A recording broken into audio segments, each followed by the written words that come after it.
ஏ guys, யாரா இவன்?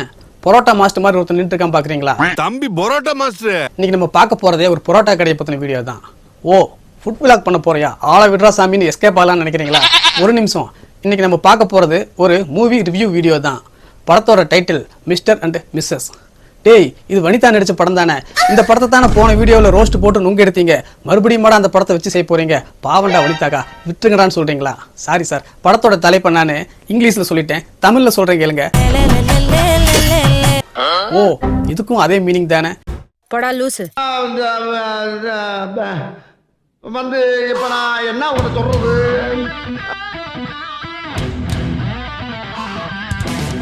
இந்த படத்துக்கு பேசாம தலைவலியும் காது வலியும் வச்சிருந்தானக்கா ஆக சிறப்பா இருந்திருக்கும். அந்த அளவுக்கு படத்தை முடிச்சு வெளியே வரும்போது நமக்கு காதெல்லாம் சும்மா கொய்யுங்குது.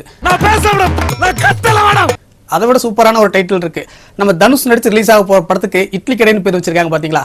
அதே மாதிரி இந்த படத்துக்கு பரோட்டா கடைன்னு பேர் வச்சிருந்தாலும் கூட கச்சிதமா இருக்கும். அந்த அளவுக்கு இந்த படத்துல பரோட்டா ஒரு முக்கியமான ரோல் பிளே பண்ணுது. இந்த படத்தை பார்த்து முடிஞ்சதுக்கு அப்புறமா ரசிகர்களுக்கு விஜய் சேதுபதி ரொம்ப பிடிக்குதோ இல்லையோ, இந்த படம் பார்த்த பரோட்டா பிரியர்கள் எல்லாமே படம் முடிச்சு வெளியே வந்ததுக்கு அப்புறமா இன்னும் விதவிதமா வெரைட்டியா என்னென்ன பரோட்டாவெல்லாம் கிடைக்குதுன்னு சொல்லிட்டு ஹோட்டலா திரிய ஆரம்பிச்சிருவாங்க. அந்த அளவுக்கு இந்த படம் பரோட்டா வெறியர்கள் எல்லாம் அப்படியே சும்மா டெம்ப்ட் பண்ணி விட்டுறது. ஒரு ஆபாய். படம் முடிஞ்சு வெளியே வரும்போது இந்த படத்துக்கு அப்ரிசியேஷன் வீடியோ போட்டு பாராட்டுறதா இல்ல ரோஸ்ட் வீடியோ போடுறதான்னு ஒரே கன்ஃபியூஸ். அந்த அளவுக்கு இந்த படம் முடிஞ்சு வெளியே வரும்போது இந்த படத்துல போடக்கூடிய சத்தமும் சண்டையும் நம்மள ரொம்பவே கலக்கமாக்கி விட்டுறது. அதனால தான் இந்த படத்துக்கு ரோஸ்ட் வீடியோ போடுறதா இல்ல கொத்து பரோட்டா பண்றதான்னு ஒரே குழப்பமா இருக்கு.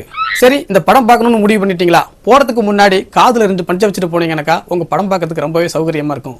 ஏன்டா காதுல பஞ்சை வச்சுட்டு போனா எப்படா படத்துல பேசுற டைலாக் புரியும் கேக்குறீங்களா? இன்னைக்கு இருக்கக்கூடிய தியேட்டர்ல இருக்கக்கூடிய சவுண்ட் எஃபெக்ட் டெக்னாலஜில cube sound, DTS sound, Atmos sound, epic சவுண்டுன்னு சொல்லிட்டு எக்கச்சக்கமான சவுண்ட் வெரைட்டிஸ் வச்சிருக்காங்க. ஒரு பூ மலர்றத கூட சத்தமா கேட்க வைக்கிறாங்க. அட, ஒரு பட்டாம்பூச்சி சும்மா சிறகடிச்சு படக் படக்குன்னு பறந்து போறத கூட டிடிஎஸ் எஃபெக்ட்ல சும்மா அதிர விடுறாங்க. அப்படி இருக்கும்போது இந்த படத்துல விஜய் சேதுபதி அந்த பரோட்டா கல்ல பரோட்டாவை பிச்சு கொஞ்சம் முட்டையை ஊற்றி கொஞ்சம் குருமா வெங்காயத்தெல்லாம் போட்டு அந்த தோசை கல்லில் இருக்கக்கூடிய கரண்டையை வச்சு தட்டுன்னு தட்டுறதும், அப்படி செஞ்சுட்டு இருக்கும் போதே அவர் பொண்டாட்டி கிட்ட சண்டை போடுறதும், அது மட்டும் இல்லாம அந்த பக்கம் என்னடான்னு பார்த்தா நித்யா மேனன் மிக்சியில் அப்படியே தேங்காய் அரைச்சிக்கிட்டு அவங்களும் அந்த சத்தத்துக்கு இடையிலேயே புருஷன் கிட்ட சும்மா கத்துன்னு சண்டை போட்டானாக்கா, இந்த கேப்புக்கு நடுவில் நம்ம ஒரு ஸ்டூல் போட்டு உட்காந்துக்கிட்டு இவங்க 2 பேர்த்தையும் கவனிச்சுட்டு இருந்தானாக்கா எப்படி ஒரு ஃபீலிங் இருக்கும்?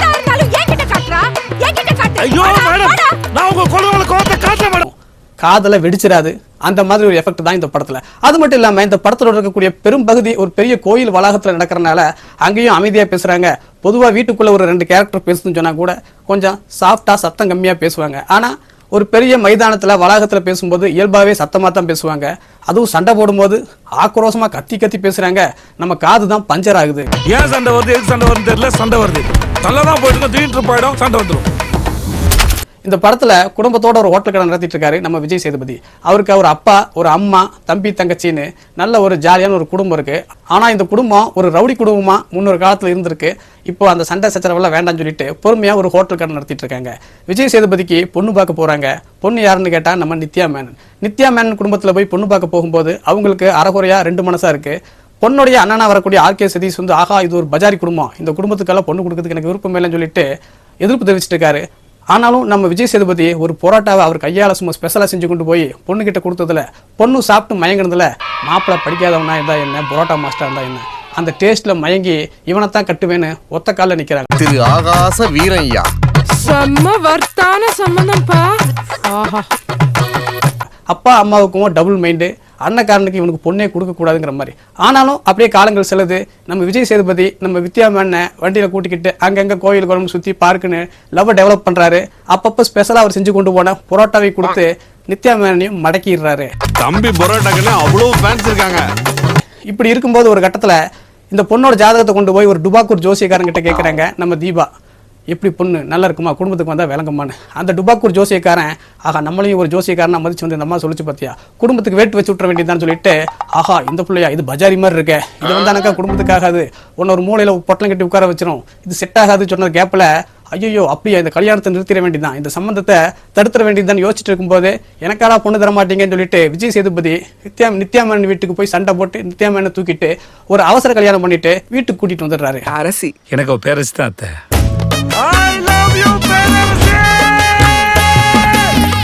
பொதுவா உம்மாக்காரியிலே பையனுக்கு அவங்களா ஒரு பொண்ணை பார்த்து கட்டி வச்சாலே அப்படி வந்த மருமகளையே வீட்டுக்குள்ளே வச்சு செய்வாங்க. மகனா பார்த்து இந்த பொண்ணை தான் நான் கட்டுவேன்னு சொல்லிட்டு அம்மாவோட விருப்பத்துக்கு எதிராக ஒரு பிள்ளையை கூட்டிட்டு வந்து குடும்பத்தில் வச்சுட்டு அதுவும் கடையிலேயே கல்லாப்பெட்டிலே உட்கார வச்சானாக்கா ஒரு அம்மா எப்படி டேஞ்சரஸா மாறுவாங்களோ ஐயோ அப்படி ஒரு கேரக்டர் நடிச்சிருக்காரு நம்ம தீபாக்கா. எப்பா விஜய் சேதுபதியோட அம்மாவாகவும் நித்யா மேனுக்கு மாமியாராகவும் அந்த கேரக்டர் பண்ணியிருக்காங்க. சும்மா படம் ஃபுல்லாக தொணன்னு நெய்னு அம்மா அந்த அம்மா வாயை திறக்கும் போதெல்லாம் நமக்கு அப்படியே பிபி ஏறுது. அந்த பொண்ணோட வாழ்க்கை என்ன கறிக்க ஆளாகும்னு யோசிச்சு பாருங்க. இவளை என்னைக்கு கட்டுனி அன்னைக்கே மூஞ்சில இருந்த கலையெல்லாம் போச்சு. இதுல நாரதர் வேலை பார்க்கறதுக்கு பாரதி கண்ணம்மால வந்த ஒரு நாத்தனாரும் வந்தானக்கா எப்படி இருக்கும்? இப்படிப்பட்ட ஒரு குடும்பத்துல புருஷனா அண்ணனா மகனா எப்படி சிக்கி சின்ன பின்னமாகிறாருங்கிற ஒரு கேரக்டர் தான் நம்ம விஜய் சேதுபதிக்கு. உண்மையை சொல்லணும்னா விஜய் சேதுபதி சூப்பரா நடிச்சிருக்காரு. ஆனா கொஞ்சம் கத்தல் தான் அதிகமா இருக்கு. நடிக்கிறது நல்லா தெரியுது. நடிக்கிறேன். இதற்குத்தானே ஆசைப்பட்ட பாலகுமாரா படத்துல எப்படி ஒரு டைலாக் டெலிவரி பண்ணி அப்படியே ஒரு மாதிரி பெனாத்தர மாதிரி பேசுவாரோ அந்த மாதிரி ஸ்டைல்ல இந்த படத்துல ஒரு கணவனா நடிச்சிருக்கிறாரு. அதுல நடிக்கும் போது கூட நமக்கு ஓகேவா இருந்துச்சு. அந்த மாடுலேஷன் இதுல கொஞ்சம் ஹை டெவலப் பண்ணிட்டாரு. கேட்கற நமக்கு தான் கொஞ்சம் செத்து போயிட்டு சொல்லிட்டேன். செத்தாண்டி போயிட்டேன். எப்ப என் பேரண்ட்ஸ் என்ன விட்டு போயிட்டாலும் அப்ப இந்த அகசர செத்தாண்டி போயிட்டான். இதே மாதிரி தான் நித்யா மேனோட அம்மாவா வரக்கூடிய ஒரு பெண் கேரக்டர் பண்ணியிருக்காங்க, பேர் தெரியல. அவங்களும் விஜய் சேதுபதியோட மாமியாரா நடிச்சிருக்காங்க. அவங்களும் இப்படித்தான் மாப்பிள்ளைக்கு எதிராக இந்த குடும்பத்துக்கு எதிராக தொணன்னு ஏதாவது பேசிக்கிட்டே இருக்கிறது. இந்த மாதிரி பொண்ணுக்கு ஒரு அம்மாவும் பையனுக்கு ஒரு அம்மாவும் இருந்தானாக்கா அந்த குடும்பம் எப்படி விளங்காம போகுங்கிறத ரொம்ப ஜாலியான ஒரு படமா எடுத்திருக்காரு. நம்ம டைரக்டர் பேர் என்னப்பா மறந்து போச்சு, பாண்டிராஜ். என்னதான் பரோட்டாவுக்கு veg kurma, chicken kurma, mutton kurma, முட்டை குருமான்னு நம்ம விதவிதமா குருமாவை ஊற்றி சாப்பிட்டாலும் சைடில் கொஞ்சமாக தேங்காய் சட்னி வச்சு அப்பப்போ டச் பண்ணி சாப்பிட்டானாக்கா அதோட சுவை எப்படி இன்னும் பல மடங்கு கூடுமோ. இப்படி சாப்பிட்றது பொதுவாக கோயம்புத்தூர்காரங்க நம்ம தான் இருப்போம். பொதுவாக கோயம்புத்தூர் தாண்டி இந்த மாதிரி பரோட்டாவுக்கு சட்னி வச்சு சாப்பிட்றவங்க இல்லைன்னு கேள்விப்பட்டிருக்கேன். நீங்களும் சாப்பிட்டு பாருங்க, இது எப்படி இருக்கும்னு சொல்லி கமெண்ட்ல சொல்லுங்க. சரி, கதைக்கு வருவோம். எப்படி பொதுவாக பரோட்டாவுக்கு லைட்டா குருமா கூட கொஞ்சம் சட்னியை டச் பண்ணி சாப்பிட்டானாக்கா டேஸ்ட் வேற லெவலில் இருக்குமோ, அதே மாதிரி இப்படி இவங்க கத்தல் சண்டைன்னு சொல்லி போயிட்டு இருக்கும்போது இந்த குடும்பத்துக்கு நடுநடுவில் வந்து கிச்சு பண்ணிட்டு போறாரு நம்ம யோகி பாபு. சின்ன சின்ன கேப்ல நம்ம யோகி பாபு வந்து அடிக்கக்கூடிய காமெடி எல்லாமே வேற லெவலில் இருக்கு.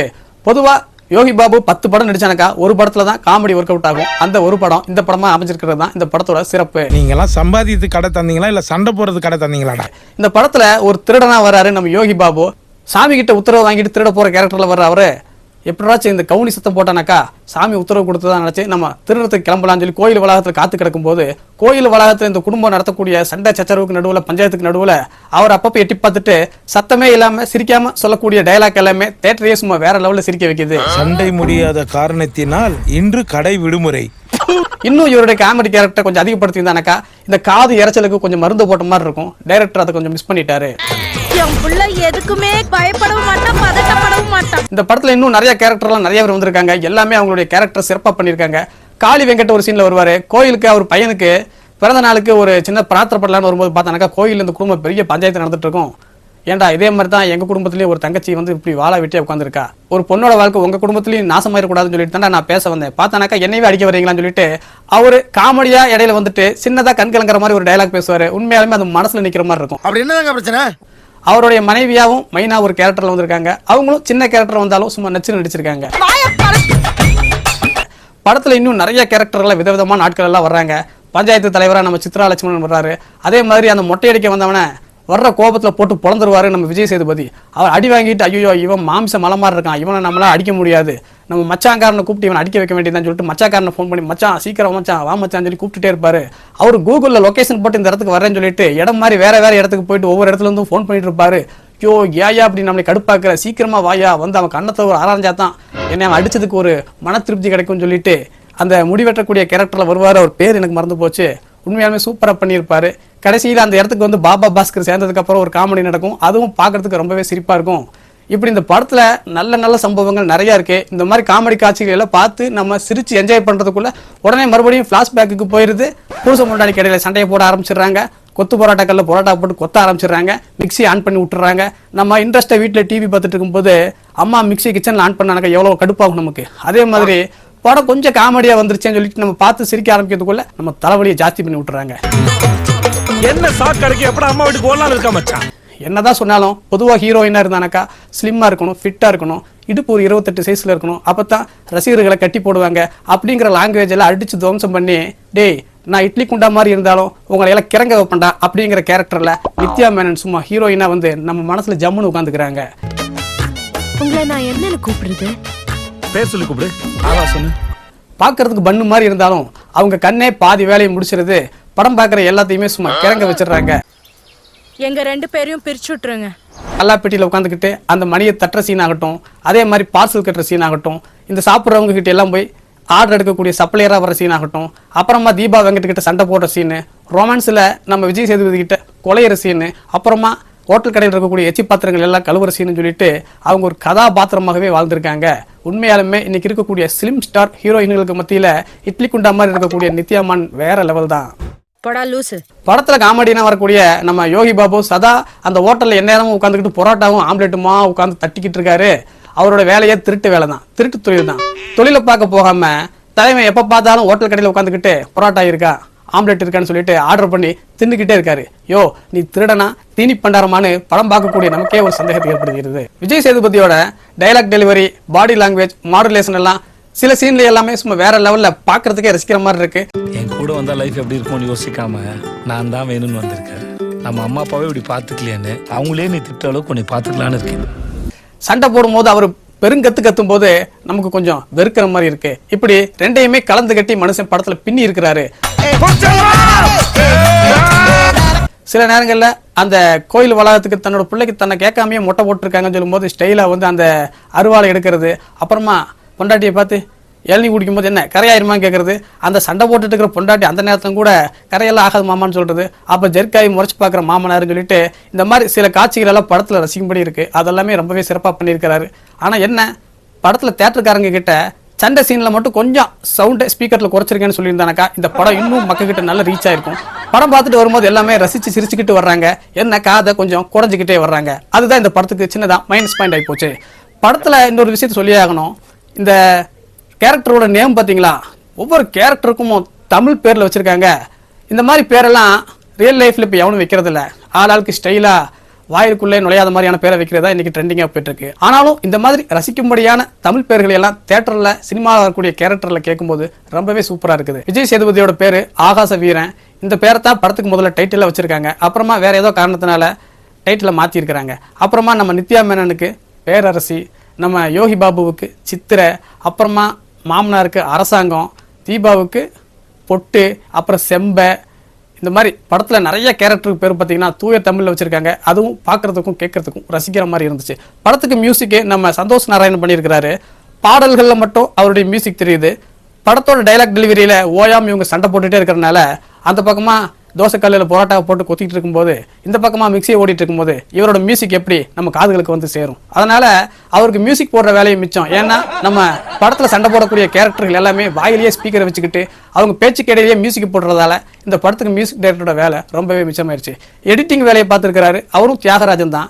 இந்த எடிட்டிங் வேலையில் பரோட்டாவுக்கு எப்படி கொஞ்சம் வெங்காயம், தக்காளி, குருமா எல்லாத்தையும் போட்டு சும்மா கொத்துன்னு கொத்துனாங்க கொஞ்சம் டேஸ்ட்டாக இருக்கும். அதில் கொஞ்சம் உப்பு ஜாஸ்தி ஆயிடுச்சுன்னா எப்படி கொஞ்சம் கடுப்பாக இருக்குமோ அதே மாதிரி இந்த படத்தில் கொஞ்சம் சண்டை ஜாஸ்தியாயிருச்சு, சத்தம் ஜாஸ்தியாயிருச்சு. இந்த காட்சிகள் மட்டும் கொஞ்சம் நம்ம தியாகராஜன் வெட்டி எரிஞ்சிருந்தானாக்கா இது சூப்பரான ஒரு டேஸ்டியான ஒரு கொத்து பரோட்டாவாக மாறி இருக்கும். என்ன கைஸ், இந்த மாதிரி மசாலா படங்களை ரோஸ்ட் வீடியோ பண்ணக்கூடிய வீடியோக்கள் உங்களுக்கு பிடிக்கும்னா மறக்காமல் நம்ம காக்கா கூட்டம் தமிழ் யூடியூப் சேனலுக்கு சப்ஸ்கிரைப் பண்ணுங்கள். இந்த வீடியோ பிடிச்சிருந்தா லைக் பண்ணுங்கள். இந்த வீடியோவை பற்றின உங்களுடைய கமெண்ட்டுகளை எல்லாம் கீழே மறக்காமல் பதிவிடுங்க. இந்த வீடியோவை உங்கள் நண்பர்களுக்கும் குடும்பத்தாருக்கும் ஷேர் பண்ணுங்கள். மீண்டும் இந்த மாதிரி வேறு வீடியோவில் உங்களை சந்திக்கிறேன். அதுவரை உங்களிடமிருந்து விடைபெறுவது உங்கள் நண்பன் டிடி ப்ரோ. மகிழ்ச்சி பரவட்டும்.